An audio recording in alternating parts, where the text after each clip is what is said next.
तो विवाह के वक्त इस वैवाहिक सिलसिले में हम वायदों को भूल जाते हैं और अपनी चकाचौंध में भौतिकवाद में जुड़ जाते हैं।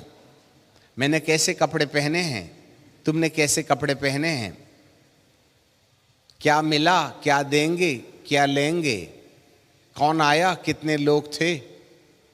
अधिकांशतः फोटो खिंचवाने में लगे रहते हैं और हम भूल जाते हैं कि हम आए क्यों हैं।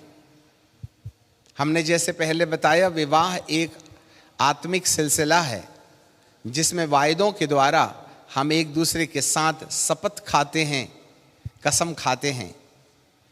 और आपको जानकारी मिले, जो विवाह की विधि होती है उसको हम नगण्य कर देते हैं, उसको नज़रअंदाज कर देते हैं और भौतिकवाद में आनंद मनाने को प्रथम स्थान दे देते हैं। कोई फूल लगा रहा है, कोई पेंटिंग डेंटिंग कर रहा है, कोई खाना बना रहा है। हम भौतिक इंतज़ामों में इतने मशगूल हो जाते हैं कि विवाह का जो आत्मिक महत्व है हम उसको भूल जाते हैं।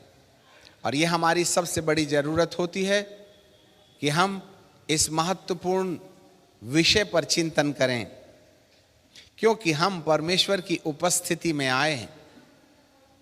जैसा थोड़े समय पहले ये बात कही जाएगी कि विवाह में हम एक दूसरे के साथ वायदा करते हैं, इसी तरीके से एक घटना बाइबल में हमें देखने के लिए मिलती है जिसको न्यायियों की किताब में और उसके 11वें अध्याय में और उसके 29वें पद से एक घटना बाइबल के अंदर पाई जाती है जिसको हम बड़ी बारीकी से देखते हैं। यहाँ लिखा है, तब यहोवा का आत्मा यफ्ताह में समाया और वह गिलगाल के मनशेस से होकर मिस्पा के मनशेस में आया और गिलगाल से मिस्पा से होकर अमोनियों की ओर चला। और यफ्ताह ने यह कहकर यहोवा से मन्नत मानी। जरा ध्यान से सुनिएगा। यफ्ताह ने परमेश्वर के सामने मन्नत मानी। तो लिखा है 30वें पद में, यफ्ताह ने यह कहकर यहोवा के सामने यह मन्नत मानी, यदि तू निस्संदेह अमोनियों को मेरे हाथ में कर देगा, यदि तू अमोनियों को निश्चय मेरे हाथ में कर देगा, तो जब मैं कुशल के साथ अमोनियों के पास से लौट कर आऊँगा, तो जो कोई भेंट के लिए मेरे घर के द्वार से निकले वह यहोवा का ठहरेगा। ये वायदा हो सकता है अज्ञानता पूर्वक होगा, परंतु इस वायदे का देने वाला और वायदे को पूरा करने वाला परमेश्वर इस बात का गवाह है। सब लोग ध्यान से सुनिएगा। यहाँ लिखा है, तब यफ्ताह अमोनियों से लड़ने को उसकी ओर गया और यहोवा ने उसको उसके हाथ में कर दिया और वह अरेर से लेकर मिन्नत तक 20 नगर और वरन अमेल करमी तक जीतते उन्हें बहुत भारी मार से मारा और अमोनी इज़राइल से हार गए। वायदा करके यफ्ताह ने परमेश्वर से विजय की बात की और परमेश्वर पिता ने उसको विजय दे दिया। आज 2 युवक युवती भी परमेश्वर के सामने वायदा करके एक नए परिवार की गठन करने के लिए आए हैं। परमेश्वर उनको पारिवारिक रूप में ढाल देगा। पर एक बात याद रखना है, 34वें पद में लिखा है, जब यफ्ताह मिस्पा से अपने घर आया, तब उसकी बेटी डफ बजाती हुई और नाचती उससे भेंट करने के लिए निकली। वह उसकी इकलौती थी, उसको छोड़ उसे ना तो कोई बेटा था और ना कोई बेटी थी। उसको देखते ही उसने अपने कपड़े फाड़ कर कहा, हे मेरी बेटी, तूने कमर तोड़ दी। और तू भी मेरे कष्ट देने में हो गई, क्योंकि मैंने यहोवा से वाचा बांधा था और उसे टाल नहीं सकता। और उसने कहा, हे मेरे पिता, तूने जो यहोवा को वचन दिया है, जो बातें तेरे मुख से निकली हैं, उसी के अनुसार मुझसे बर्ताव कर, क्योंकि यहोवा ने तेरे आमोनी शत्रुओं का पलटा लिया है। अब थोड़ा आगे हम बाद में पढ़ेंगे। यफ्ताह ने वायदा किया था कि मैं परमेश्वर के सामने वायदा करता हूं कि यदि तू अमोनियों के ऊपर मुझे विजय देगा तो मैं मेरे घर से जो भी पहला निकलेगा उसको मैं तेरे लिए बलिदान करूंगा, वह यहोवा का होगा। चाहे वह अज्ञानता या मूर्खता पूर्वक वायदा हो, पर वायदा तो वायदा होता है। परमेश्वर ने वायदे के अनुसार यफ्ताह को अमोनियों के हाथ में कर दिया और अमोनियों को यफ्ताह ने जीत लिया। अब वो अपने घर की ओर जा रहा है, पूरा गांव ताली बजा रहा है, डफ वीणाएं बजाई जा रही हैं, झांझ खंजरियां बजाई जा रही हैं। ऐसे समय में कहना चाहिए bye bye, wow, thank you, wow, परंतु ऐसा उसने नहीं किया। उसकी नजर अपने घर की ओर थी कि मेरे घर से कौन होगा जो पहले निकलेगा, क्योंकि मेरे घर से निकलने वाले को मैं यहोवा के हाथ में सौंपूंगा। आज कई बार हम वायदे करते हैं एक दूसरे के साथ में, मैं कसम खाता हूं, कसम लेता हूं, जिंदगी भर तेरे साथ रहूंगा, दुख में, सुख में, समृद्धि में। हम थोड़े समय के बाद वायदा करेंगे, मैं फलाना फलाना तुझ फलानी फलानी को वचन देता हूं कि मैं तुझको दुख में, सुख में, समृद्धि में, विपत्ति में तुझसे मिला रहूंगा और औरों को छोड़कर तुझसे मिला रहूंगा और मिली रहूंगी। ये वचन मैं परमेश्वर की उपस्थिति और समाज और पवित्र लोगों की उपस्थिति में देती हूं। बस शादी के बाद कितनों को ये वायदा याद था? ध्यान दीजिएगा, शादी के 3 महीने के बाद पड़ोसन की खिड़की झांकने लगते हैं हम। उन वायदों का क्या हुआ? जिन वायदों के आधार पर आपने शपथ खाई थी कि मैं मरने के समय तक, जब तक मृत्यु हमको अलग ना करे, तुझसे मिला रहूंगा और मिली रहूंगी। एक बात हमें याद रख लेना चाहिए, मसीह विश्वास के आधार पर दी गई शादी एक बार की जाती है। जिसे परमेश्वर ने जोड़ा है उसे कोई ना तोड़े। नो सेकंड मैरिज, दूसरे विवाह की कोई गुंजाइश नहीं है। यदि आप परमेश्वर से डरते हैं, यदि आप परमेश्वर के वचन की सच्चाई जानते हैं, तो वायदों पर ख्याल किया जाना चाहिएगा। जिनकी जिंदगी विवाह के पश्चात आगे पीछे हो गई है, उन्हें इस बात का बारीकी के साथ में ख्याल करना चाहिए कि आपने विवाह के वक्त परमेश्वर की उपस्थिति में, भक्तों की उपस्थिति में और परमेश्वर के डर और भय में विवाह किया है। इसलिए उन वायदों को हमें याद करना चाहिए। यफ्ताह की एक ही बेटी थी, यफ्ताह की एक ही बेटी थी, ना उसका बेटा था और ना कोई बेटी थी, एक ही थी वो। और जब यफ्ताह अपने घर की ओर ताक रहा था तो यफ्ताह की बेटी अपने पिता से मिलने के लिए कि उसने विजय प्राप्त किया है, डफ और वीणा बजाते हुए अपने पिता का स्वागत करने के लिए अपने घर से पहला सदस्य निकल के आता है।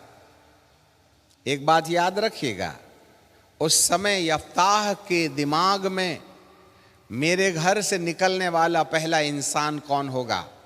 वो बकरी भी हो सकती थी, गाय भी हो सकती थी, उसकी पत्नी भी हो सकती थी और बेटी भी हो सकती थी, कोई भी हो सकता है। ये बात सत्य है कि बात अज्ञानता पूर्वक बांधी गई है, कोई बात नहीं। अज्ञानता पूर्वक बांधी गई शपथ परमेश्वर की उपस्थिति में उसे भुला नहीं देना चाहिएगा। बाइबल का परमेश्वर कहता है, यफ्ताह की नजर अपने घर की ओर लगी थी कि पहला कौन निकलेगा। विवाह की चकाचौंध में मजबूरन युवक युवती एक दूसरे को आनन फानन में वायदा दे सकते हैं, और इस चर्च से या भवन से निकलने के पश्चात वे इन वायदों को भूल जाते हैं। कई जगह हम युवक और युवती को जब वचन बोलने या वायदा करने के लिए बोलते हैं, तो हम जो बोलते हैं ना याजक लोग, उसको युवक और युवती ठीक से कन्फेस भी नहीं कर सकते हैं। गाएं गाएं करते हैं जैसे गले में कुछ अटक गया होगा। आधा बोलते हैं, आधा उड़ा देते हैं। जब आप बोले जाने के बाद उसको रिपीट नहीं कर सकते, तो तुमने बोला क्या है वो याद है क्या? फिर गया परिवार हमसे दुआ कराने आएगा, आपने जोड़ा था, आप ही तोड़ दीजिएगा। हमें जोड़ने का लाइसेंस है, तोड़ने का नहीं। तोड़ना है तो काले कोट वाले के पास जाना पड़ेगा, जोड़ते तो सफेद कोट वाले हैं। इसलिए विवाह कोई मजाक खेल नहीं है, आज इसके साथ और कल उसके साथ। कान खोल के ध्यान से सुनिएगा। यदि आपका विवाह परमेश्वर के भय में हुआ है, तो आप जो प्रतिज्ञाएं दी हैं उनको याद रखना हमारी जरूरत होती है। यही परमेश्वर की परमेश्वरत्वता है। बाइबल का प्रभु हमें साफ रीति से ये कहता है, यफ्ताह को परमेश्वर ने विजय दे दिया, और जब वह घर जा रहा था तो उसका ध्यान अपने घर की ओर था कि मेरे घर से कौन निकलेगा, क्योंकि परमेश्वर ने अमोनियों के ऊपर मुझे विजय दिया है। इसलिए मैं उस वायदे को जो परमेश्वर ने मेरे साथ पूरा किया है, उस वायदे के हिसाब से मैंने भी अपना कर्तव्य पूर्ण करना है। तब उसने इस बात को याद रखा। आज मैं आपसे एक प्रश्न पूछते हैं, विवाह के वक्त दो समाज, दो परिवार और याजकों की मौजूदगी में आपने जो वायदा किया था वो आपको याद है क्या? Listen me carefully. No separation, no consideration. क्योंकि बाइबल कहती है जो परमेश्वर से वाचा बांधे और उसको पूरा ना करे, तो वह परमेश्वर के सामने दोषी ठहरेगा। दोषी का मतलब ही होता है सजा। ये मसीही विवाह कोई गुड्डा गुड़िया का खेल नहीं है।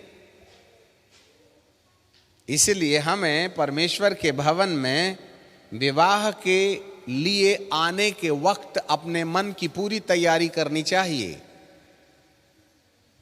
ये वाला विवाह कोई ऐसा वाला विवाह नहीं है जो कहीं भी जाए, पीपल के पेड़ में 4 बार धागा मार दिए, 4 दिन रहे, फिर दूसरे से बांध लिए, बंधवा लिए। परंतु यहां पर जो वायदा किया जाता है उसमें लिखा है, जब तक मृत्यु हमको एक दूसरे से अलग ना करे, मैं तुझसे मिला रहूंगा और मिली रहूंगी। तलाक का तो सपना भी नहीं देखना, दूसरी बीवी का तो सपना भी नहीं देखना। भूल जाइए बातें भौतिकवाद की, हम परमेश्वर की उपस्थिति में हैं। यफ्ताह की बेटी कहने लगी, आए पापा, आपने जो वायदा किया है अपने परमेश्वर से उसको पूरा जरूर कीजिएगा, पर मैं तुमसे एक विनती करती हूं कि मुझे 2 महीने की छुट्टी दे दो।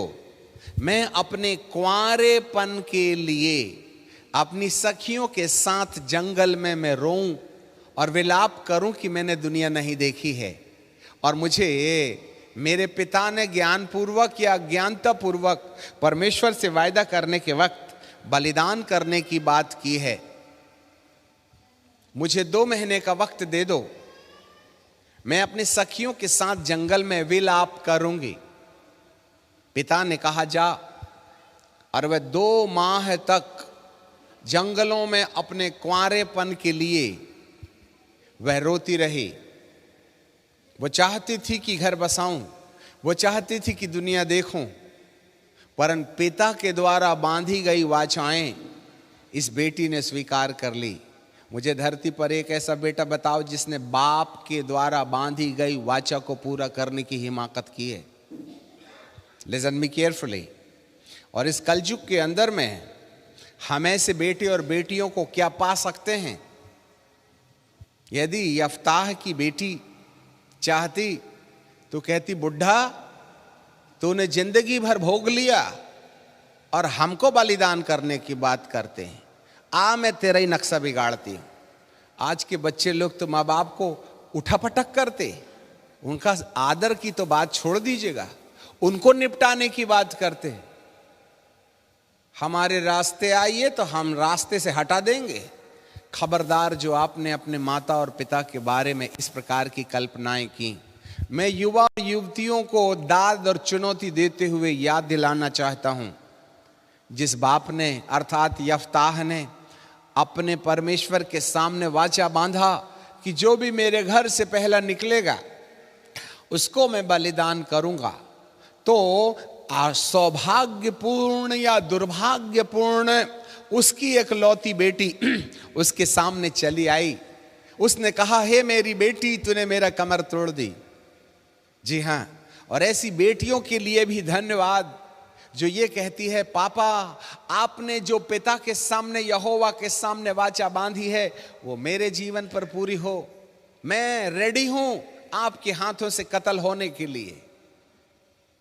आज तो बेटे बेटियां अपने हाथों से पापा का छापड़ खा लें तो गला रेतने के लिए चक्कू की तैयारी कर लेते हैं। कहां गए वो युवक युवती जो माँ बाप को कोसते हैं, श्राप देते हैं, उनके उजड़ जाने के लिए दुआ मांगते हैं कि बुढ़ा मरता भी नहीं, बुढ़िया मरती भी नहीं। ऐसे समाज को परमेश्वर कहां तक आशीष देगा? इसलिए वायदा करने का मतलब होता है उसको पूरा करने की हिमाकत होनी चाहिए, मर्दानगी होनी चाहिएगी। विवाह कोई गुड्डा गुड़िया का खेल नहीं है। हमारे पीछे जरूर आप कह रहे हैं, यदि आप वायदों को पूरा नहीं करते तो जैसे हैं वैसे ही रहिए ना। पौलुस ने साफ कहा, यदि एक पिता अपनी बेटी का विवाह ना करे तो बहुत अच्छा है, और यदि वह अनियंत्रित हो जाए तो विवाह कर देना भी अच्छा है।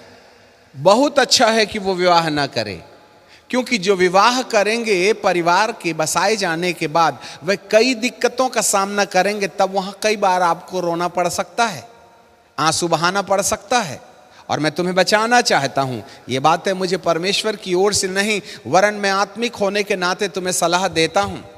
और यदि आप विवाह करने जाते हैं तो इस बात का ख्याल रखें कि आपको वायदे को पूरा करने के लिए प्राण देने तक विश्वास योग्य रहने की आवश्यकता है। जी हां, यही एक ऐसा मामला है जहां पर बाइबल कहती है वह माता पिता को छोड़कर अपने पति से और अपनी पत्नी से मिला रहेगा, मिली रहेगी। ये बातें हैं। जब बाइबल हमें बताती है 39 में 2 महीने के बीतने पर वह अपने पिता के पास लौट आई और उसने उसके विषय में अपनी मन्नत मानी, उसको पूरा किया। उस कन्या ने पुरुष का मुंह न देखा था। इज़राइल की रीति यह रीति चली कि किसी इज़राइली स्त्री प्रतिवर्ष यफ्ताह गिलादी की बेटी का यश गान को वर्ष में 4 बार तक जाया करती हैं। स्त्रियां यफ्ताह की बेटी के लिए गीत गाती हैं। ऐसी कन्याएं हैं आज जिनके लिए समाज गीत गाता होगा, जिनके लिए परिवार दिल ठोक करके कहता होगा कि मेरी बेटी, मेरा बेटा। जिसने प्रतिज्ञा को पूरा किया वो कुंवारी थी, उसने कोई पुरुष नहीं देखी थी, और वह पिता के पास आकर के कहती है, पिताश्री तुमने जो बलिदान करने का वायदा अपने परमेश्वर के सन्मुख किया है, मैं हाजिर हूं। इकलौती बेटी के सामने उस बाप के जिगर को देखो, जब आज उसकी जिंदगी की नींव हिल गई। हे मेरी बेटी, तूने मेरी कमर तोड़ दी। उसने तलवार उठाया और वेदी बनाई, और वेदी के ऊपर यहोवा के सामने कहा, तूने मुझे अमोनियों के ऊपर विजय दी है। अज्ञानता पूर्वक जरूर वायदा किया मैंने, मेरी कमर टूट गई, कोई बात नहीं, पर वायदा तो मैं पूरा जरूर करूंगा। और उसने तलवार उठाई और अपनी बेटी की गर्दन धड़ से अलग कर दी। 10 रुपए में बेईमान हो जाती हैं औलादें, जमीन के टुकड़े पर बेचना शुरू कर देते हैं बाप के ईमान को। याद रखिएगा, यहां बेटी बलिदान हो रही है। यहां बात बेटी अकेले की नहीं है, बेटे की भी है। यहां परमेश्वर के सामने भय सबसे मूल आधार है। बाइबल कहती है बुद्धि का मूल तो परमेश्वर का भय है, और जिसके दिल में परमेश्वर का भय होता है वह परमेश्वर के सामने बांधी गई वाचा को पूरा भी करता है। इसलिए जब विवाह किया जाता है तो विवाह के वक्त आपस में ये शपथें खाई जाती हैं, ये वायदे किए जाते हैं, जिसको थोड़े देर के बाद में आप सुनेंगे। उसको विवाह के रीति समझ करके कहीं सुनी बात बोल करके चले मत जाइए, वरन आप जब यहाँ परमेश्वर की मौजूदगी में हैं, इस समय इसी का और अभिषेक इस स्थान पर विवाह के महत्वपूर्ण काम को पूरा करने के लिए शपथ लेने के पश्चात प्रभु के दास और दासी कहेंगे, आज मैं इन तमाम गवाहों के सामने इन दोनों प्रियों को पिता और पुत्र और पवित्र आत्मा के नाम से पति और पत्नी होने की घोषणा करता हूं। बोलने और सुनने में ये शब्द दो शब्द हैं, परंतु ये शब्द जिंदगी भर आपकी कान में ऐसे गूंजना चाहिए जैसे किसी ड्रम ढोल की आवाज गूंजती। ऐसे परिवारों को परमेश्वर आशीष देता है, उनके पहिए बराबर चलते हैं। जिस तरह टंगी दौड़ को वो दौड़ने के लिए तैयार हैं, उनमें समझौता होता है, वे आपस में एक दूसरे के साथ बांधी गई वाचाओं को पूरा करने में तत्पर होते हैं। इसी तरीके से अभिषेक और इसी का जब परमेश्वर के भवन में उपस्थित हुए हैं तो उन्हें ये याद रख लेना चाहिए कि सामने खड़े प्रभु के दास और बाजू में बैठे अभिषिक्त दास लोग, जिन्हें परमेश्वर ने इस संसार से अलग किया है, कि वे परमेश्वर और मनुष्य के बीच मध्यस्थी करें। आप किसी इंसान के सामने खड़े नहीं हैं, वरन अभिषेक के रास्ते अभिषिक्तों के सामने आप परमेश्वर की मौजूदगी में हैं। इसलिए युवक और युवती के साथ दोनों समाज के लोगों का ध्यान इस ओर होना चाहिए। एक बात और मैं कहना चाहते हैं, यफ्ताह की बेटी की मां भी थी। पति पत्नी में झगड़ा हो जाना चाहिए था। दिमाग खराब है, बेटी मेरी गला काटेगा, हो नहीं सकता। हाँ, आज आग लगाने वाले बहुत होते हैं। मैं माता पिता को और परिवार के हर एक जनों को परमेश्वर के अभिषेक की अधीनता में चेतावनी दिया करता हूं कि जब कभी भी किसी युवक और युवती का विवाह हो जाए तो आप इनकी हरी भरी जिंदगी में जहर बोने का और इस तरीके का विवाद फैलाने की हिमाकत ना करें। ए लड़का छोड़ दे, कुछ नहीं होता, हम दूसरी शादी करेंगे। लड़की आज अगर तेरा बाप है, छाती में खूब गोश्त है, पाल लूंगा, एक फोन करना, आ जाऊंगा, गाड़ी लेके 4 गुंडा। नहीं चलेगा, खबरदार। नहीं तो अभी जोड़ने से पहले, वायदा करने के पहले आपके पास में अवसर है, आप अपना अपना रास्ता अपना सकते हैं। परंतु एक बार जब विवाह हो जाता है तो परिवार के किसी भी जनों को ये हिम्मत नहीं जुटानी चाहिए कि जोड़े गए परिवार को तोड़ने में कोई जहर घोलने का काम करें। चाहे वह माँ बाप हों, चाहे वह भाई बहन हों, चाहे वह कोई भी हों, यदि परमेश्वर की उपस्थिति में विवाह किया गया है तो समाज के सामाजिक प्राणियों को किसी प्रकार का कोई अधिकार नहीं है कि युवक और युवती के माथे पर किसी प्रकार का जहर बीज घोल करके इस प्रकार की कूटनीति और राजनीति करके दोनों को अलग करने का प्रयास करें। क्योंकि बाइबल कहती है जिसे परमेश्वर ने जोड़ा है उसको कोई ना तोड़े। और जो लोग भी इस युवक और युवती को तोड़ने में अपनी सहमति देंगे वे परमेश्वर का सामना करेंगे। और परमेश्वर से पंगा लेना इस संसार में तो छोड़ो, मृत्यु के बाद भी महंगा पड़ेगा। Be careful. ये मजाक नहीं है। ये एक रजिस्टर्ड मैरिज होती है जिसमें तलाक का कोई काम नहीं है, यहां विछोह का कोई काम नहीं है। नहीं तो वायदे के पहले उल्टे पैर जाने की स्वतंत्रता आपको है। सावधान। सो दोनों समाज के और दोनों परिवार के लोगों को मैं चेतावनी देते हैं परमेश्वर के अभिषेक के अंतर्गत कि ये सपना भी ना देखें कि जिसे खुदा ने जोड़ा है और वे तोड़ने के लिए अपना योगदान दें। नंबर 2, यदि युवक और युवती में कोई अतृप्ति के भाव हैं, असंतुष्टि है, यहां भी विछोह का कोई काम नहीं है, क्योंकि परमेश्वर इस बात का गवाह है। एक बार विवाह हो जाता है। एक समय था जब पूर्व काल में विवाह के वक्त बेटी के माता पिता कहते थे, बेटी हम तेरी डोली सजा के भेज रहे हैं और जब तक तेरी डोली वहां से ना निकले घर लौटने की कोशिश नहीं करना। जब तक तेरी अर्थी वहां से नहीं निकलेगी घर वापस लौटने की बात नहीं करना। ये थी मर्यादा हमारे समाज की। तो जब विवाह करके पिता और माता अपने बच्चे को विदाई देते हैं तो वे इस कल्पना से भेजें कि उन्हें उस पुरुष के साथ मृत्यु के समय तक वादा पूरा करना है, क्योंकि परमेश्वर की उपस्थिति में ये विवाह संपन्न किया जाता है। ऐसे समय में परमेश्वर आपके साथ इन वायदों की सच्चाई को बनाए रखे जिससे कि आप इन्हें भूल ना जाएं।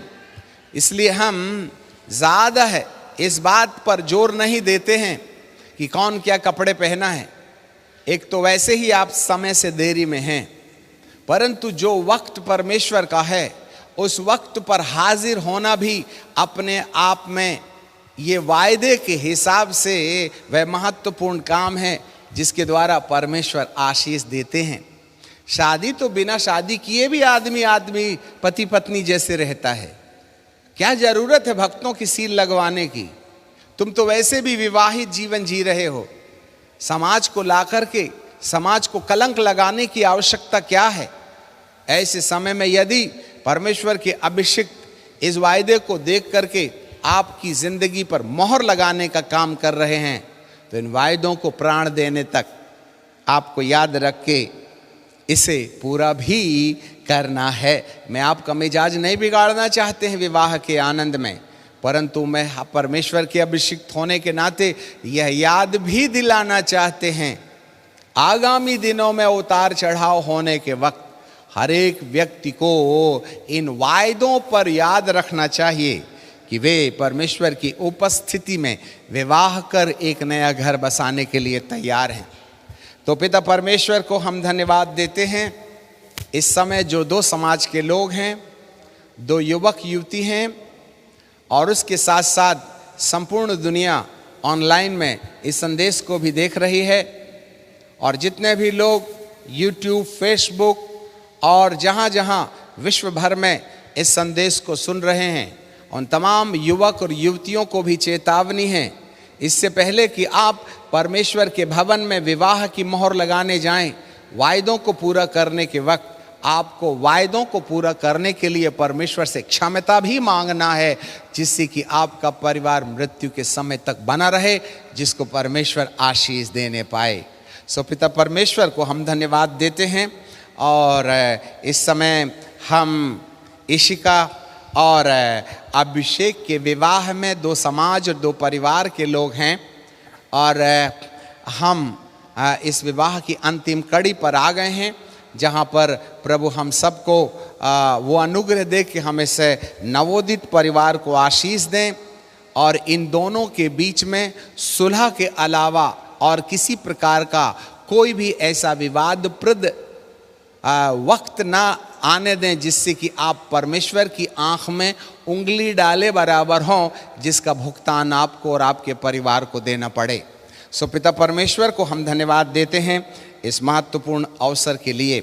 सो इस समय के बाद से हर एक शब्द, चहल कूद बंद करें, आना जाना बंद करें। इस वक्त हर एक शब्द जिसे आप सुन रहे हैं वो बड़ा महत्वपूर्ण होगा। हर शब्द महत्वपूर्ण होगा, और यही वह जगह है जहां आप लोग ध्यान नहीं देते हैं। इन शब्दों को जो बोला जा रहा है इसे ही विवाह कहते हैं। ये भले ही 10 मिनट का होगा, परंतु ये मरने के समय तक के लिए वाचा है। सो पिता परमेश्वर को हम धन्यवाद देते हैं। अब आपके कान हाथी समान खुले रहें, और जो बात हम बोलने जा रहे हैं उसको अपने मन के अंदर धारण करें। ना मात्र युवक युवती, वरन और भी युवक युवती हैं जो आगे चल कर के विवाह के सूत्र में बंधेंगे, और उनके माता पिता भी हैं जो इस बात में कई बार अज्ञानता पूर्वक विवाह में कष्ट देने का कारण बन जाते हैं। उन्हें इस विषय में परमेश्वर चेतावनी भी देते हैं। सो पिता परमेश्वर को धन्यवाद देते हैं। हम अगली कार्यवाही में जाएंगे, जिसको आपने बड़ी सुजता पूर्वक सुनना है। और ये वो महत्वपूर्ण लम्हा है जब विवाह की यह प्रक्रिया पूरी की जाएगी और आप इस महत्वपूर्ण विवाह के इस दर्जे पर जाएंगे। ओके।